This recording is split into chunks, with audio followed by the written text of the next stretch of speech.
Hi நண்பர்களே, நலம் 360 சேனலுக்கு உங்களை அன்போடு வரவேற்கிறேன். இன்னைக்கு நம்ம வீடியோல எதை பத்தி பேச போறோம்னா, நம்ம எல்லாருக்குமே ரொம்ப பரிச்சயமான ஒரு காய்கறியை பத்தி தாங்க பேச போறோம். அதுதான் நம்ம வெண்டைக்காய். சிலர் இதுக்கு லேடிஸ் ஃபிங்கர்னு சொல்லுவாங்க, சிலர் பேண்டின்னு சொல்லுவாங்க. எப்படி சொன்னாலும் இது ஒரு அற்புதமான காய்கறி தாங்க. நம்ம ஊர்ல தினசரி சாப்பிட்ற ஒரு சாதாரண காய்கறி மாதிரி தோணும், ஆனா அதுக்குள்ள நிறைய அற்புதமான ஆரோக்கிய ரகசியங்கள் இருக்குங்க. ஒரு வாரத்துல நம்ம சாப்பிட்ற காய்கறியில கண்டிப்பா வெண்டைக்காய் இருக்க வேண்டுங்க. பலர் இந்த காய்கறியை விரும்பி சாப்பிடுவாங்க.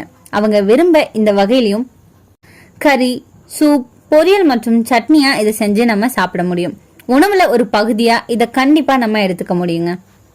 இந்த வெண்டைக்காயை நம்ம அடிக்கடி சாப்பிட்றதால பல ஆரோக்கிய நன்மைகளை அளிக்குது அப்படின்னு நிபுணர்கள் கூறுறாங்க. அப்படி இந்த வெண்டைக்காய் நமக்கு என்ன மாதிரியான நன்மைகளை அளிக்குது, இதை நம்ம தொடர்ந்து சாப்பிட்றதால ஏதாவது பக்க விளைவுகள் இருக்கான்றதை பத்தி இன்னைக்கு நம்ம விரிவா தெரிஞ்சுக்க போறோம். அதுக்கு முன்னாடி நலம் 360 சேனலை சப்ஸ்கிரைப் பண்ணாதவங்க சப்ஸ்கிரைப் பண்ணிக்கோங்க. மறக்காம பக்கத்துல இருக்க பெல் ஐகானை பிரஸ் பண்ணிக்கோங்க. அங்க வீடியோக்குள்ள போலாம். இந்த வெண்டைக்காய் ஒரு நார்ச்சத்து நிறைஞ்ச காய்கறிங்க. அதாவது ஃபைபர் அதிகமா இருக்கிற காய்கறி தான் இந்த வெண்டைக்காய். இதுல vitamin A, vitamin C, vitamin K, vitamin B6, magnesium, calcium, potassium எல்லாமே இருக்குது. வெண்டைக்காயோட முக்கிய சிறப்பு என்ன தெரியுமா? அதுல இருக்கிற மியூசிலேஜ். இதுதான் வெண்டைக்காயோட பிசுபிசுப்பா ஆக்குது. ஆனா அதுதான் நம்ம உடம்புக்கு பல நன்மைகளை அளிக்குது. இந்த வெண்டைக்காயில இருக்கிற நார்ச்சத்து ஜீரண சக்தியை மேம்படுத்தும், மலச்சிக்கலை நீக்கும்.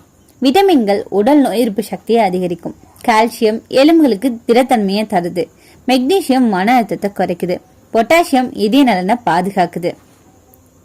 இந்த வெண்டைக்காயில நார்ச்சத்து அதிகமா இருக்கிறதால கலோரிகள் குறைவாகவும் இருக்கு. நீண்ட நேரம் வயிறு நிரம்பியதா உணர வைக்குது அப்படின்னு நிபுணர்கள் கூறுறாங்க. இது அதிகமா சாப்பிடும் விருப்பத்தை கட்டுப்படுத்துவதாகவும் இதோட விளைவா எடை இழப்பு ஏற்படுவதாகவும் கூறப்படுது. வெண்டைக்காயில உள்ள நார்ச்சத்து மலச்சிக்கலை தடுக்குது அப்படின்னு விளக்கப்பட்டிருக்குங்க. குடல் ஆரோக்கியத்தை மேம்படுத்துவது, ஆரோக்கியமான செரிமான அமைப்பை ஆதரிக்குது அப்படின்னு நிபுணர்கள் தெரிவிக்கிறாங்க. வெண்டைக்காயோட விதைகளை வறுத்து காஃபிக்கு மாற்றா பயன்படுத்தலாம் அப்படின்னு உங்க யாருக்காவது தெரியுமா? காஃபி பற்றாக்குறை இருந்த காலங்கள்ல, குறிப்பா போர்க்காலத்துல இந்த பாரம்பரியம் தொடங்கியதா நிபுணர்கள் கூறுறாங்க. வறுத்த வெண்டைக்காய் விதைகள்ல கேஃபின் இல்லாததால அது காஃபி போன்ற சுவையை கொண்டுள்ளது. இது கேஃபின் உட்கொள்ளல குறைக்க விரும்புவோருக்கு வெண்டைக்காய் விதைகள் ஒரு மாற்றா இருக்கும் அப்படின்னு கூறப்படுது. சர்க்கரை கட்டுப்பாட்டுல இந்த வெண்டைக்காய் ரொம்பவே உதவியா இருக்கு. இப்போ எல்லாமே வயது வித்தியாசம் இல்லாம பலரும் நீரிழிவு நோயால பாதிக்கப்பட்டிருக்காங்க. இருந்தாலும் நீரிழிவு நோயாளிகளுக்கு வெண்டைக்காய் நல்லது அப்படின்னு நிபுணர்கள் கூறுறாங்க. வெண்டைக்காய் சளி, வெண்டைக்காயில உள்ள எத்தனாலிக் உள்ளடக்கத்தோட சேர்ந்தது. ரத்த சர்க்கரை அளவை கட்டுப்படுத்த உதவியா இருக்கும் அப்படின்னு தேசிய மருத்துவ நூலகம் கூறுது. வெண்டைக்காயில vitamin C, vitamin K, magnesium மற்றும் ஃபோலேட் போன்ற முக்கியமான ஊட்டச்சத்துக்கள் நிறைஞ்சுள்ளதா நிபுணர்கள் கூறுறாங்க. இதுல இருக்கிற வைட்டமின் சி நோய் எதிர்ப்பு சக்தியை அதிகரிக்க உதவுது அப்படின்னும், வைட்டமின் கே எலும்புகளை வலுவாக வச்சிருக்க உதவுது அப்படின்னு விளக்கப்பட்டிருக்கு. மேலும் இதுல இருக்கிற ஆக்சினேட்கள் மற்றும் பாலிபினால்கள் வீக்கம் மற்றும் ஆக்சினேட் அழுத்தத்தை எதிர்த்து போராட உதவுவதாக கூறப்படுது. இந்த வெண்டைக்காயை நம்ம தொடர்ந்து சாப்பிட்றது இதய ஆரோக்கியத்தை மேம்படுத்தும் அப்படின்னு நிபுணர்கள் கூறுறாங்க. இதுல உள்ள நார்ச்சத்து கெட்ட கொழுப்போட அளவை குறைக்க உதவுது அப்படின்னு கிளீவெண்ட் கிளினிக் கூறுதுங்க.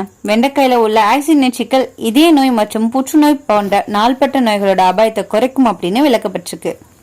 கோடை மாதங்கள்ல வெப்பம் மற்றும் ஈரப்பதம் காரணமா உடல் வியர்வை மூலம் நிறைய தண்ணீரை நம்மளால இழக்க முடியும். இருந்தாலும் வெண்டைக்காயில உள்ள அதிக நீர் சத்து உடலை நீரேற்றமா வச்சிருக்க உதவும் அப்படின்னு நிபுணர்கள் கூறுறாங்க. மெக்னீசியம் போன்ற ஊட்டச்சத்துக்கள் வியர்வை மூலம் இழக்கப்படும் எலக்ட்ரோலைட் அளவை அதிகரிக்குது அப்படின்றதையும் இது விளக்குது. இந்த வெண்டைக்காயில இருக்கிற பிசுபிசுப்பு தன்மை இன்சுலின் செயல்பாட்டை அதிகரிக்குதுங்க. ரத்த சர்க்கரை அளவை சமநிலைப்படுத்தும். பல ஆய்வுகள்ல வெண்டைக்காய் ஜூஸ் சர்க்கரை நோயாளிகளுக்கு நல்ல பலன் தருது அப்படின்னு சொல்லப்பட்டிருக்கு. மூளை செயல்பாட்டை இது மேம்படுத்துதுங்க. வெண்டைக்காயில உள்ள ஆன்டி ஆக்சிடன்ட்கள் மூளையில நரம்பு செயல்பாட்டை பாதுகாக்கும். நினைவாற்றல், கவன செறிவு ஆகியவற்றை உயர்த்துது. ஜீரண சக்திக்கு நல்லது.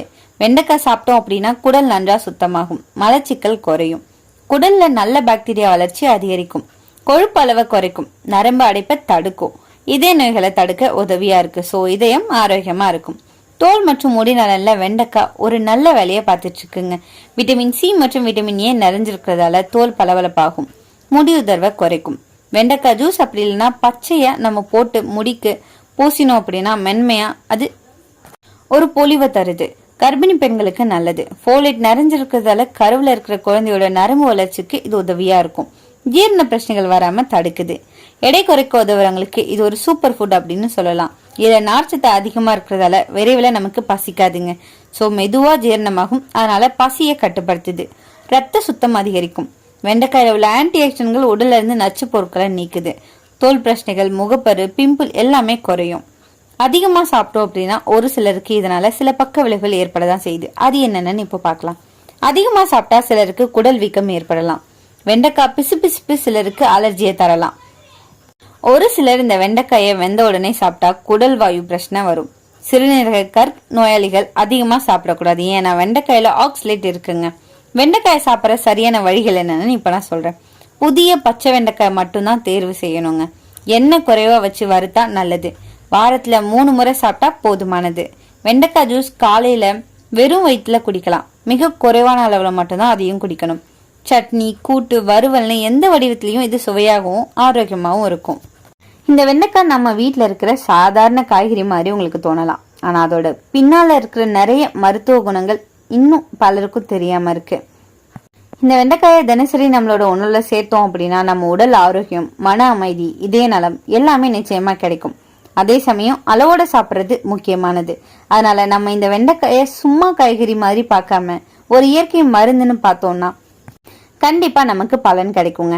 இன்னைக்கு நான் சொன்ன விஷயங்கள் எல்லாமே உங்களுக்கு ஹெல்ப்ஃபுல்லா இருக்கும் நம்புறேன். இந்த வீடியோ உங்களுக்கு பிடிச்சிருந்துச்சுன்னா லைக் பண்ணுங்க, ஷேர் பண்ணுங்க, மறக்காம நம்ம சேனலை சப்ஸ்கிரைப் பண்ணுங்க. அடுத்த ஒரு அற்புதமான வீடியோல சந்திக்கிறேன். அது வரைக்கும் பை.